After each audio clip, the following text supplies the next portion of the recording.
back to another edition of the Prepper Recon Podcast. Our mission is to bring you great interviews with preppers from around the world so you can be better informed and better prepared for everything from a hurricane to the end of the world as we know it.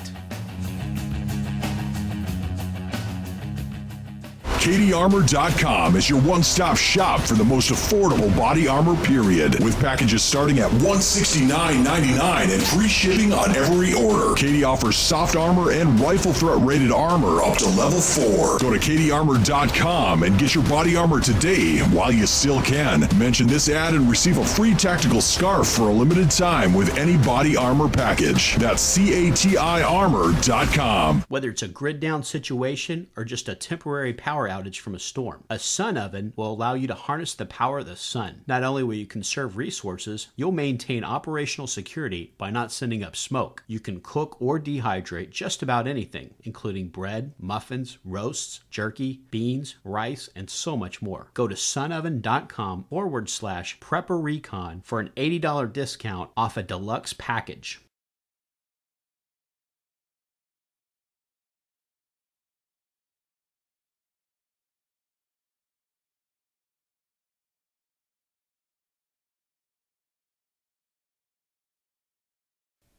Hey Preppers and Patriots, this is the second half of my interview with Todd Sepulveda of Prepper website and prepperchurch.com. Enjoy the show. One of the things you mentioned was ISIS in the Middle East, and this is a completely different level than end times prophecy, but when you go back to what you were saying earlier about God judging us, and you look at what happened with Israel when they were judged by God for turning their back on him and passing their children through their fire. They would sacrifice their children to Molech, and basically very, very similar to what we do with abortion today as far as the death toll for children.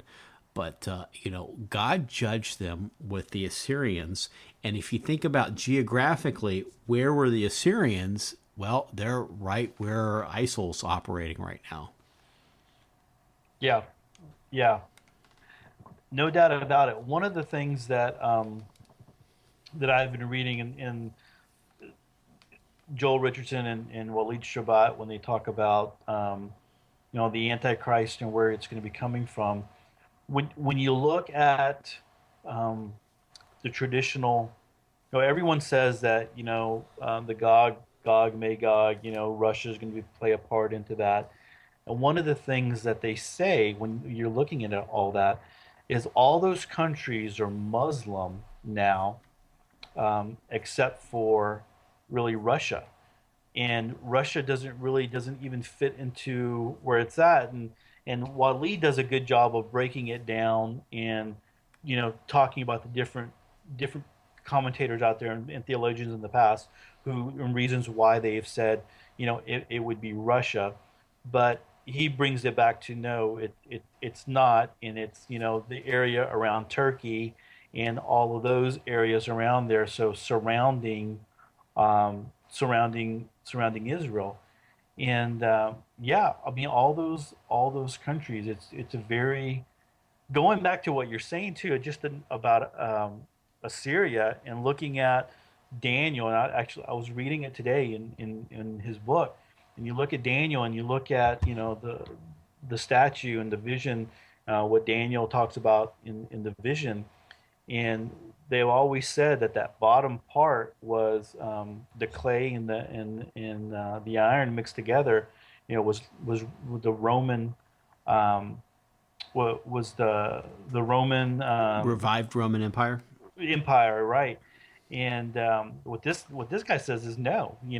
When you look at what Babylon had, and because this is after Assyria. Babylon, Nebuchadnezzar had Babylon.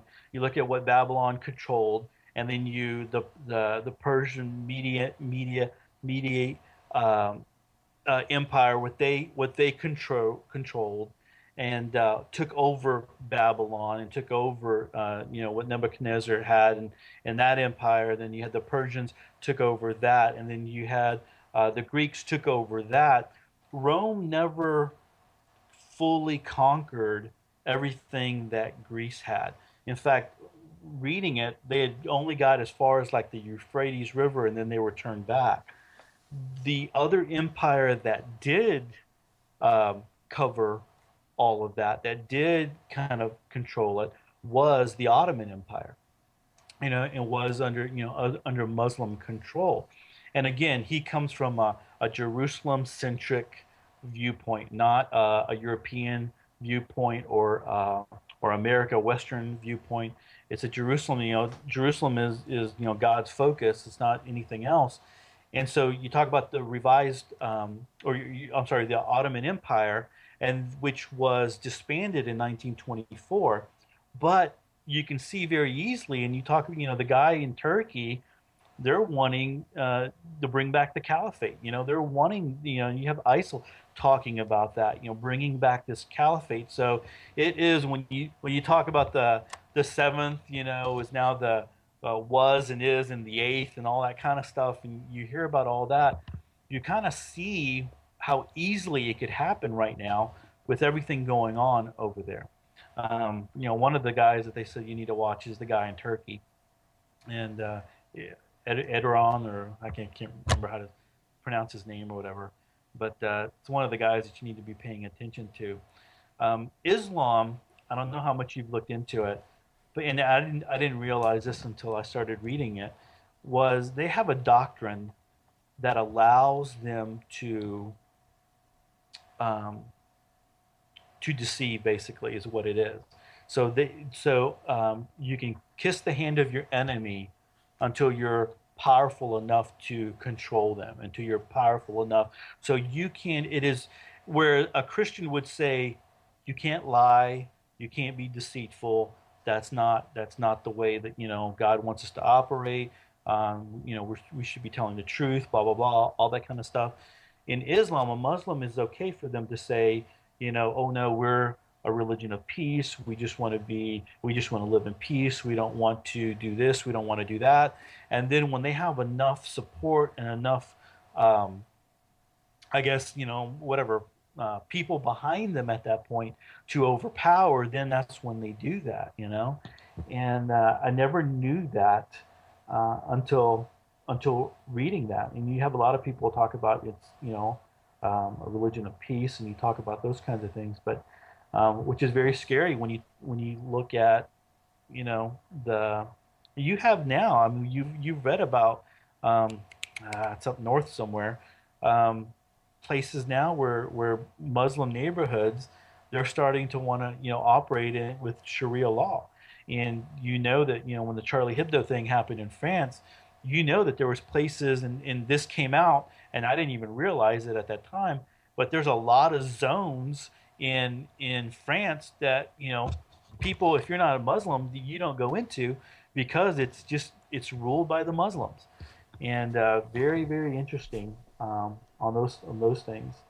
There's one other thing that I wanted to tell you. Oh, a lot of people will point out, when you look at Islam, will point out the early teachings of Muhammad, where he talked about loving people and caring about people, and talk positively about people of the Jews, and talked positive about Christians. But there's also a doctrine in there that states that that the things, the former things are, you default to the newest revelation that Muhammad has provided. And so if he said early on that it's okay to live amongst Christians, or they're accepted, and then later on he says, no, you need to kill the infidel, then you default to kill the infidel. Whereas in the Bible, we take the whole counsel of God, and that's where, that's kind of where we fall.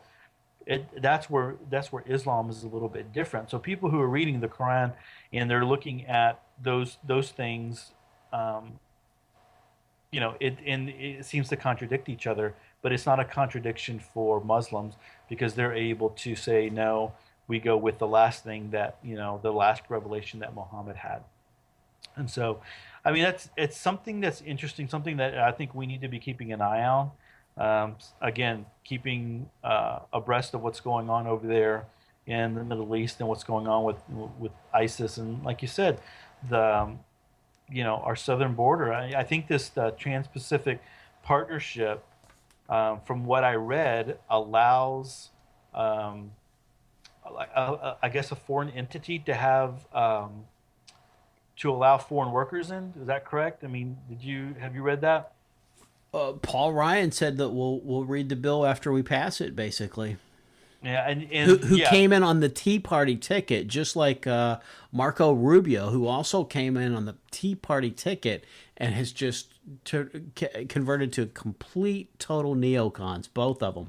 I mean, to me, that's worse than Nancy Pelosi, right. who is, Satan incarnate. But she's up front and she'll tell you who she is, and she's a communist, and and there's no doubt about it. But but when somebody comes in on a Tea Party ticket and turns their back on the people that elected them, that's absolutely treasonous, and it's horrific. It's I haven't seen everybody who voted for it. I know that at least they're over the big hurdle today. Um, but it's you almost want to kind of tell everybody out there, like, you see what you have your hope in the Republicans, you have your hope in government, you have your hope in us, and you got to have your hope in something more powerful than that, in Jesus Christ. That's the thing. But it goes back to oh my gosh, a while back, Jack Spirko had the guy on. Oh man, you probably know the guy who talks about how it's all a game in Washington. He's got a website. Uh, Gosh. Anyway, I'll try to find it. And I'll send it to you, maybe, if you want to Okay. put it in your notes or whatever. But it was I mean, I was listening to it with my dad. We were coming back from the country, and he was getting upset listening to it. That it's the pay to play, basically, in Washington D.C. In order to be on any committees. You Yeah. have to play the game. Well, Ron And Paul's talked about that a lot. yeah, and one of the reasons Ron Paul was able to get on the committees, he didn't wind up doing it. He was able to get on it because he was able to fund it himself. And so that's, it's very telling. That's where I go back, and it's like, on one hand, I don't want to really focus so much on the politics of it. I want, it is important because it's going to affect us here. I mean, if Jesus tarries, anything that we see coming down from the government is very, very scary. We've got the Supreme Court coming out with their decisions here, by the end of the month. All those things are going to affect us here. If they pass the thing where the homosexual, where equal marriage and all that kind of stuff, they say, they kept playing that soundbite of the guy that said, no, it kind of stops there. We won't pursue this. We won't, basically saying that we're not going to force anybody to marry us, that kind of stuff. But that's false. You had the couple on that had to shut down their bakery business. Yeah, Aaron because Klein.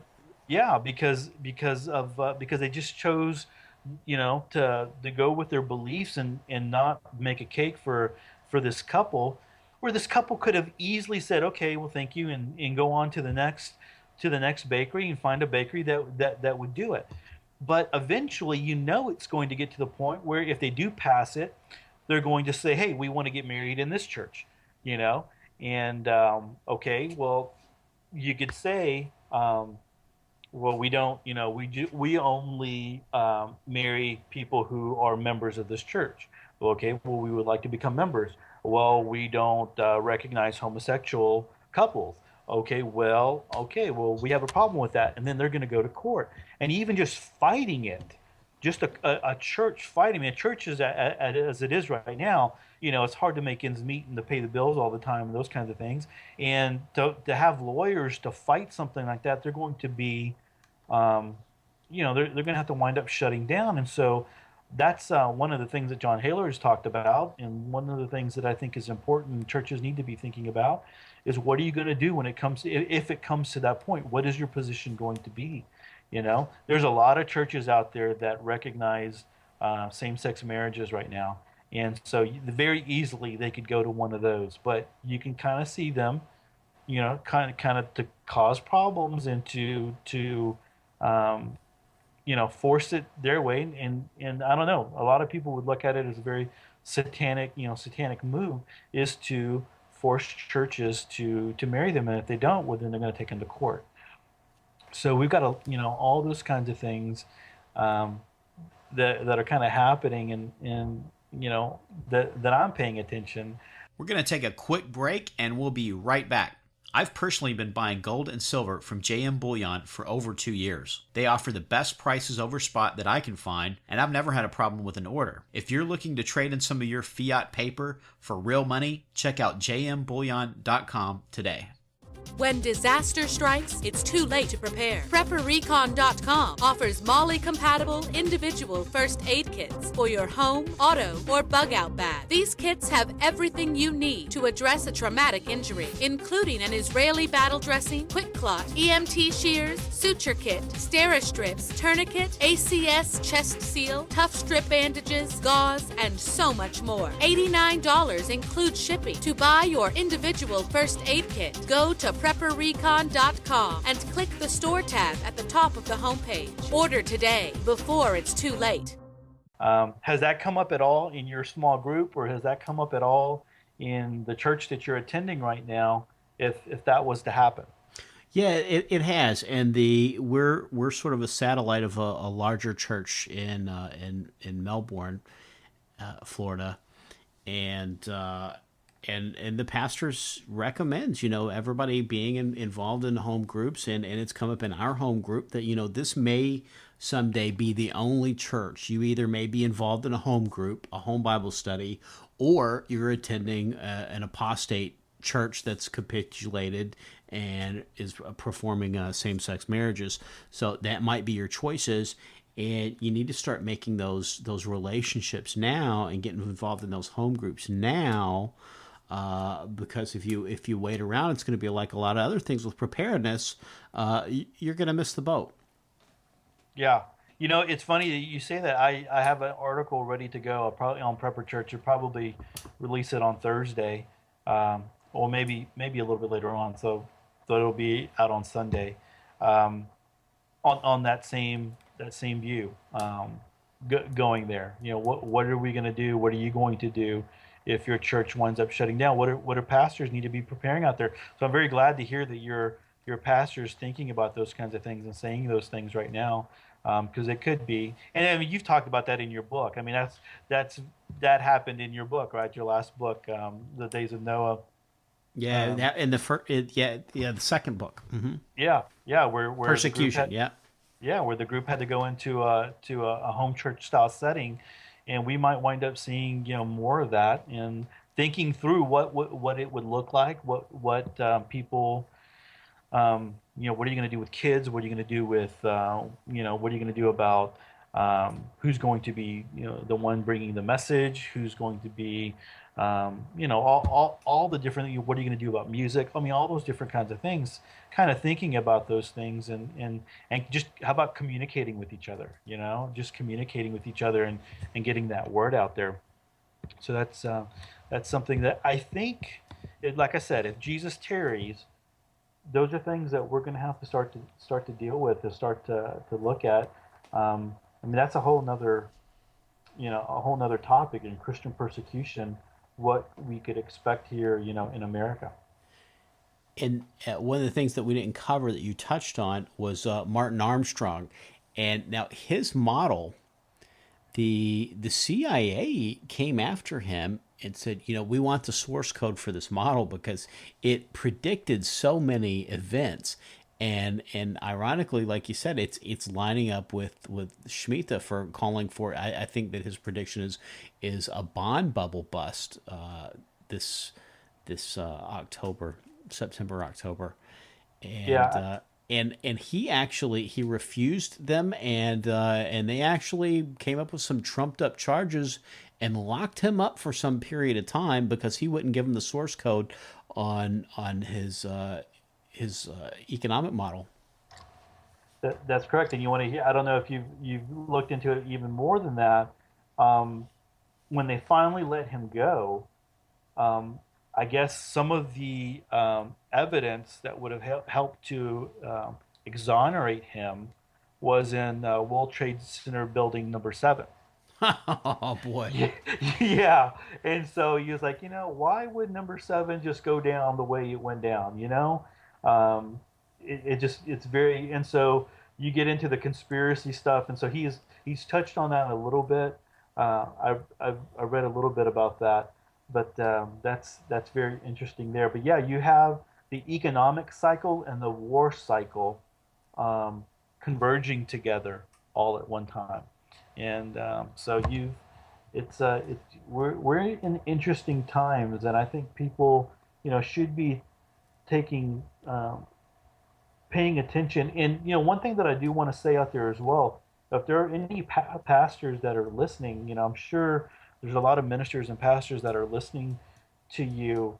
I'm hoping that you are sharing some of these things with your congregation and preparing them, because I think, that is something that we are responsible for as Christians. That if we have that knowledge, if we have this information, that we should be putting it out there and helping people to prepare. And they should be getting involved in telling folks about preparedness, and maybe even having some preparedness seminars in the church. Would you agree with that? Is that part of the reason that Christians are so reluctant to get into prepping? Because the pastor hasn't said anything about it. If it was important and we needed to do it, then he would tell us, right? Yeah, you hear about that all the time. I mean, when I come up with an idea at my school, I rather have my principal share it out, because I know it's going to mean so much more for her, but so much more to everyone else if it comes from her. Now, I mean, people, I'm respected. People listen to me, all that kind of stuff. I have the teachers that I work with on my grade levels and all that stuff. But, it's different when the leader of the whole organization shares it. And a pastor has, that unique role that, people look up to, and people, will come and they're listening to. And if not, they're not going to jump on board and become, expert preppers or whatever, but they start to think about it a little bit more, as opposed to a small group leader talking about it or whatever. It's funny. Did you read my article on that? No, remind me. I thought maybe you were kind of referencing my article on it was a rural model for preparedness, and so my idea would be in the rural heartland, whatever, the country, small churches would be able to bring people together a little bit more easily with preparedness. And it's easier to keep chickens and rabbits and goats and those kinds of things, and to garden and to farm and things that you can't do. I really push the limit here in the suburbs where I'm at right now. I'm surprised nobody has complained about, I only have 2 chickens, right? But they can get kind of loud sometimes. So I'm surprised that no one's complained. But when you're in rural America, you have a little bit more room to spread out and those kinds of things.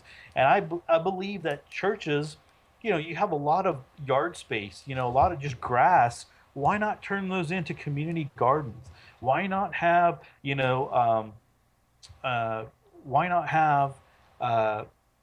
small groups on, or, a lesson on canning, a lesson on, how to garden, a lesson on sewing, a lesson on this, a lesson on that, a lesson on building, making your own soap or frugal ways to be frugal. I mean, there's all kinds of ways that you can bring people in and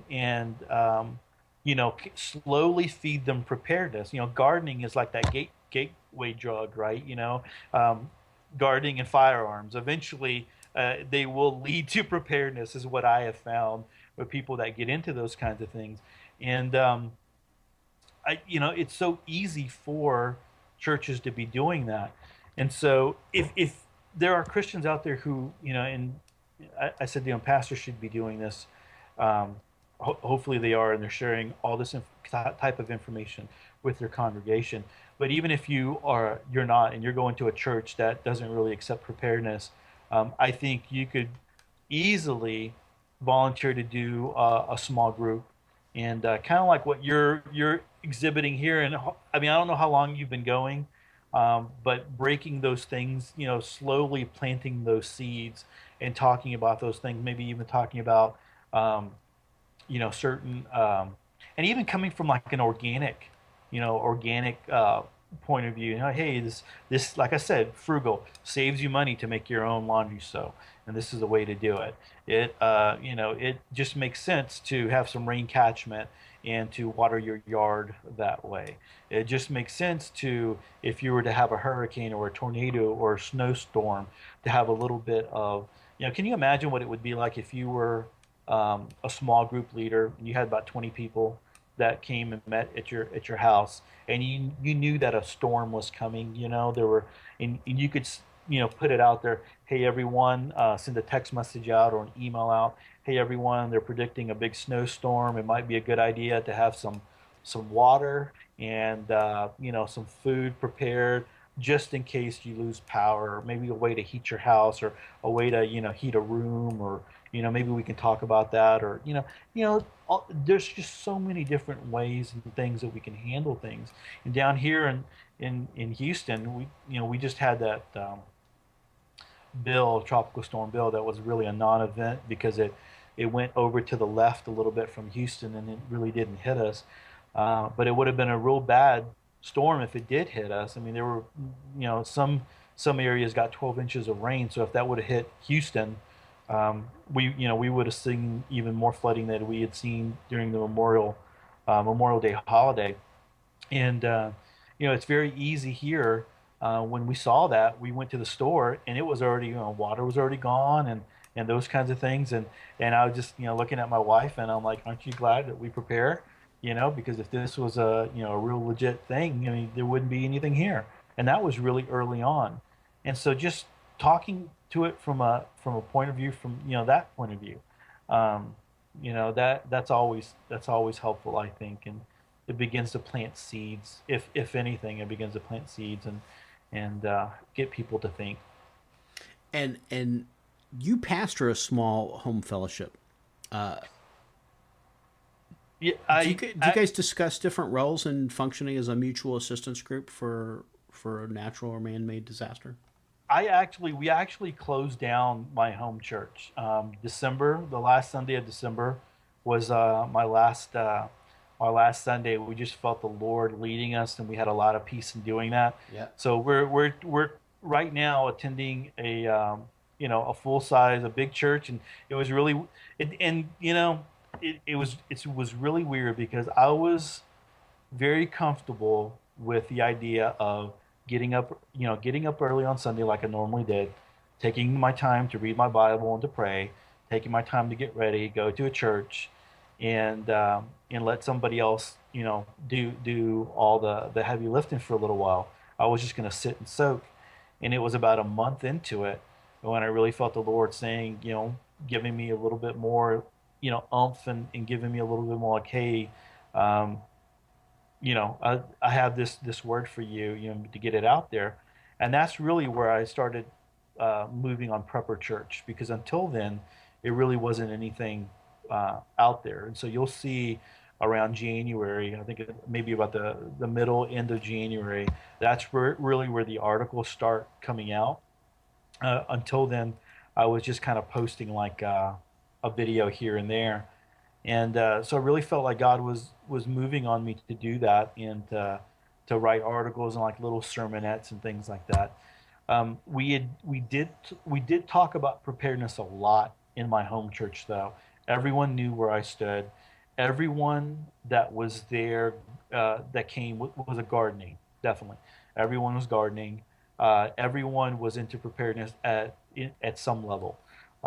Some more than others, as far as, getting a lot of food and having a lot of food put back and things like that. Others a little bit more, um,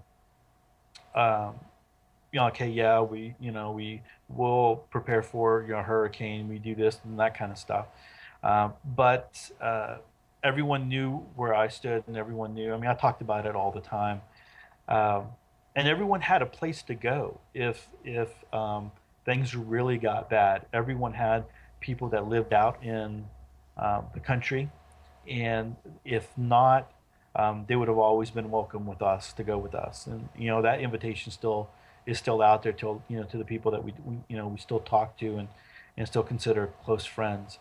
But I do think that is a good way to create a mutual assistance group, is to base it on a small group. Um, you know, um, it would be hard, like you said, like in the situation where you're talking about, um, where you're in, where not everyone is really into the preparedness thing yet. Hopefully, seeds are being planted, and people's eyes will wake up. But if you're coming from like a city in Houston, Houston is very untapped when it comes to preparedness. I mean, for a big metroplex city, we don't really have uh, a lot of things to offer out there. So I could imagine, um, putting out, like there's a meetup group, there's a couple of meetup groups in the Houston area, getting on there and getting on the forums and saying, hey, I am a minister. I'd like to start a Bible study. Um, and, it's a Bible study. We're going to be talking about the Bible and Jesus and all that kind of stuff. But underlying, there's going to be the idea of preparedness, you know. And so I could see, like here in Houston and in other big cities, something like that really taking off, really being big, because there's a lot of Christians, like I said, who are out there who don't feel like they can talk to anybody at their churches about preparedness. I mean, they bring it up to their ministers or their pastors, and they get laughed out of the church, those kinds of things. And there's a lot of people out there who are wanting to be fellowship. They want to fellowship with other believers who have this thing in common. And so you would already have a built-in commonality there in faith. There's still a lot of things that you would have to handle and deal with. I think Southern Prepper One has a small group. I think I've heard him talk about that in his videos here recently, about that. And that I think that would be the perfect basis for meeting people for a mutual assistance group, coming together under something that binds everyone together, and not just preparedness. Fantastic. You've given us a lot of great stuff to think about, and some good stuff to go check out. And of course, like you mentioned, you're posting some great prophecy stuff on Prepper Church. I've got a couple of those videos that I just sent to my Roku box. Watched one last night. I'm going to watch another one or two tonight. So can you remind everybody where they can go to stay up to date on all things Prepper and all things Prepper Church? Yeah, well, and prepperwebsite.com. That's the place where I post daily, and I do, I do link things to faith there. I don't always link the articles from Prepper Church on Prepper website. I do some of the time, some of them, but really, if you wanted to kind of, you wanted more, you didn't want to miss anything from Prepper Church, it would be a good idea to go visit over there. And you can also sign up for the email list, where you would, when I push publish, it automatically, you get an email and say, hey, there's a new article on prepperchurch.com. Also on the Facebook page, Prepper Church Facebook page, I have RSS feeds. Like I have Prepper Recon on there, and I have some others that are that I know are Christian based, and they just get sent there automatically. And so if you are looking for preparedness content from people that that are Christian, I got Chris Ray's on there, and like I said, I got you on there. I got some other people on there that just automatically send there, so you would find it. On Prepper Church, I do have a news feed that you can hit, and it does bring up prophecy related things, and it's a RSS feed on Israel and things like that are interesting. So you might want to hit that as well. But get me Prepper website on Twitter, Prepper website on Facebook, all those good things. You can always hit me there. Well, Todd, thanks again so much for making time to come back on the show, and I hope we don't have to wait till next summer to get you back on. No, man, we don't. Definitely, let's not not wait that long. Hey, one thing about the videos is I don't hold to any one prophecy viewpoint right now, so I'm putting the things that are interesting and videos that are interesting, I'm putting up there, and so I try to put little disclaimers on there. I don't believe everything this person believes, but it's interesting or whatever. So just to kind of put it out there, I think we need to be open-minded and thinking about all those kinds of things. But definitely want to come back a lot sooner. And man, I felt like sometimes I was rambling on and just kind of throwing a lot of things out there. Maybe next time I'll maybe we can have a for sure agenda and hit everything that we need to hit. That would be great. I think it was a great conversation. Thanks again. Thanks, Mark. In the Days of Noah, Book 2, Persecution by best-selling author Mark Goodwin. A globalist conspiracy transpires by way of a false flag attack against America's energy infrastructure. Noah and Cassandra Parker witness a complete economic meltdown, which is intentionally triggered by the event. The assault is blamed on patriots and Christians who are rounded up into detention centers across the country. Noah and his friends must take action to prepare for the meltdown and defend against the totalitarian regime, which is gunning for their freedom and, quite possibly, their very lives. Get your copy of The Days of Noah, Book 2, Persecution for Kindle, paperback or audio edition at Amazon.com today.